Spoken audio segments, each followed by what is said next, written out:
Hello everyone, welcome to journalist Mano. நான் உங்கள் மானசா. நம்ம வீட்டு மொட்டை மாடியில் ஒரு புறா ஒன்று வந்துச்சுங்க. அதுதான் நீங்கள் பார்க்குறீங்க.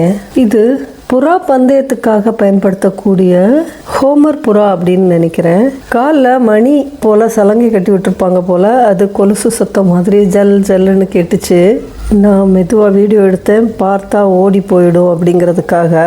புறா பந்தயத்துக்காக பிரத்யேகமாக வளர்க்கக்கூடிய ரேசிங் ஓமர் அப்படிங்கிற குறிப்பிட்ட புறா இனம் தான் பயன்படுத்தப்படுது. இந்த புறாக்களுக்கு சிறப்பு பயிற்சி அளிக்கப்பட்டு பந்தய புறாவாக மாறினதுக்கு அப்புறம் சுமார் 100 கிலோமீட்டர்லேருந்து 1000 கிலோமீட்டர்கள் வரையிலான போட்டிகளில் கலந்து கொள்ளுதாங்க. புறா பந்தய விளையாட்டுங்கிறது அந்த காலத்திலிருந்தே இருந்திருக்கிறது. 19ஆம் நூற்றாண்டின் நடுவில் பெல்ஜியத்தில் இந்த விளையாட்டு பெரும் புகழ் பெற்றிருக்குது. இப்போ பந்தய புறாக்களை பயன்படுத்துறது போல அந்த காலத்தில் அஞ்சல் துறை போல புறா அஞ்சல் முறையும் உலகத்தில் சிறப்பாக செயல்பட்டு வந்திருக்குது. அந்த காலத்தில் இது அதிகமாக இராணுவத்தில் தான் பயன்படுத்தப்பட்டு இருக்குது. அது இன்னைக்கு கூட சேவையில் இருக்குதாங்க. நாம் சினிமாக்கள்லாம் பார்த்துருப்போம் இல்லையா, புறா காலில் லெட்டரை கட்டி விட்டு அது தூது கொண்டு போய் சேர்க்கும் அப்படின்னு.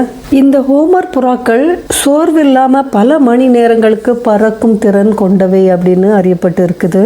அதுபோல தான் அந்த காலத்தில் புறாக்களை செய்தி கொடுத்து அனுப்பும்போது அனுப்புன இடத்துல இருந்து அது அதிக தூரத்தில் இருந்தால் கூட தன்னுடைய இருப்பிடத்திற்கு வழியை கண்டுபிடிச்சி கரெக்டாக போயிருமாங்க. இன்ட்ரெஸ்டிங்காக இருக்குதுல்ல.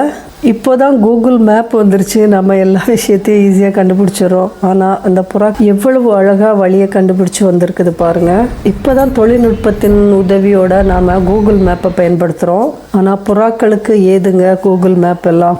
சென்னையில் பந்தய புறாக்கள் விற்பனை செய்கிறதுக்குன்னு பிரத்யேகமாக மஸ்கான் சாவடி சந்தை அப்படிங்கிற வார சந்தை ஒன்று இயங்கிட்டு வருது.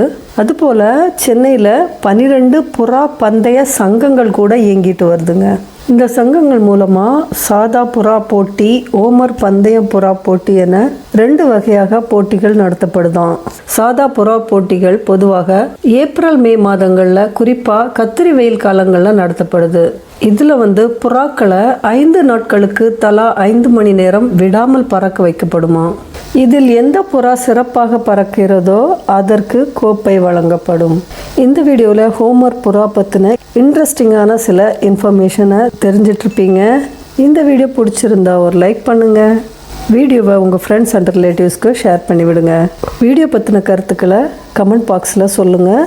ஜேர்னலிஸ்ட் மனோ யூடியூப் சேனலை சப்ஸ்கிரைப் பண்ணாதவங்க சப்ஸ்கிரைப் பண்ணிக்கோங்க. தேங்க்யூ ஃபார் வாட்சிங்.